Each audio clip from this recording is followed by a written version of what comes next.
शांति। आज हम जानेंगे परमात्मा जिनको हम याद तो करते हैं, लेकिन याद करने के लिए हमने भिन्न भिन्न रूप से उनकी जानकारी एकत्रित कर रखी है।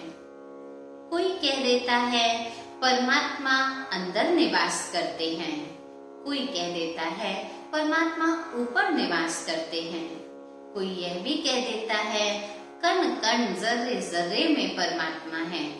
जिसको एक शब्द में कहा जाए, कहते हैं परमात्मा सर्वव्यापी है।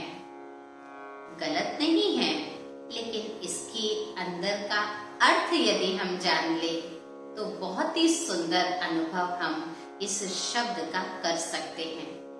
परमात्मा का सर्वव्यापी होना कोई व्यापक होने की या उनके मौजूद होने की बात नहीं है।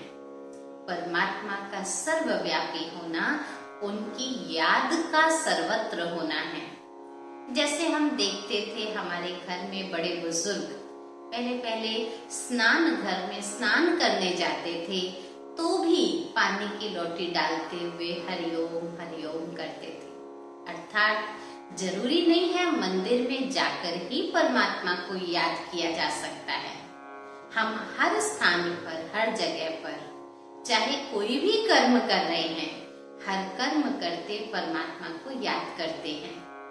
अगर सच में परमात्मा हम सबके अंदर है तो कहा जाता है जहाँ गुणी है वहाँ गुण जरूर होता है। इस कमरे में अग्नि अगर जलाएंगे तो अवश्य ही उसका धुआं, उसकी गर्माहट हमें महसूस होगी। कूलर पंखा चलाएंगे तो अवश्य ही उसकी ठंडक महसूस होगी। यदि परमात्मा ज्ञान का सागर, सुखों का सागर, प्रेम का सागर, रहम का सागर हमारे ही अंदर विराजमान है तो भला हमारा प्रेम कम क्यों हो जाता है? हम किसी और से प्रेम क्यों मांगते हैं? कोई मुझे प्यार से देखता नहीं, कोई मेरे से प्यार से बोलता नहीं। यदि मैं सागर हूँ तो मुझे भला बाहर से प्रेम की क्या आवश्यकता? यदि वो सुख का सागर अंदर बैठा है तो क्यों बीमारी आदि आने पर हम परमात्मा को ऊपर देखकर कहते हैं हे ऊपर वाले मेरे दुख हरो। अर्थात परमात्मा अंदर तो निवास नहीं करता, लेकिन हाँ, परमात्मा की याद हम सब की स्मृति में है। हम सब जहाँ तहाँ आवश्यकता अनुसार या संबंध अनुसार उनको याद करते हैं।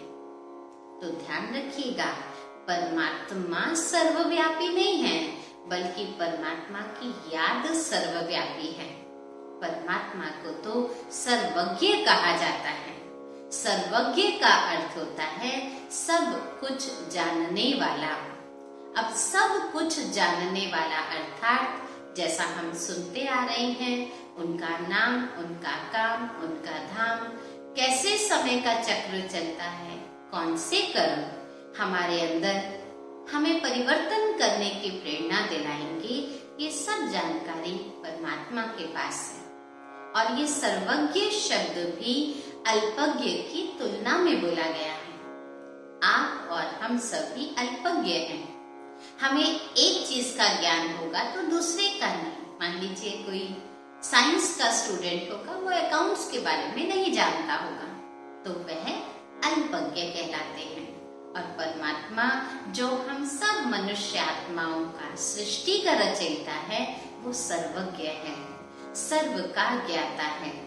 तो आज परमात्मा को यथार्थ जानकर उनको याद हम हर जगह करें, ऐसा सर्वज्ञ परमात्मा को पहचान कर अपने आप को उनसे जोड़ेंगे तो अवश्य ही इस शिवरात्रि पर परमात्मा की प्राप्ति का अनुभव कर सकेंगे।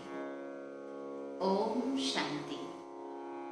इस वीडियो से संबंधित अधिक जानकारी प्राप्त करने के लिए और निशुल्क राजयोगा मेडिटेशन सीखने के लिए आप नीचे दिए गए नंबर्स पर हमें संपर्क कर सकते हैं।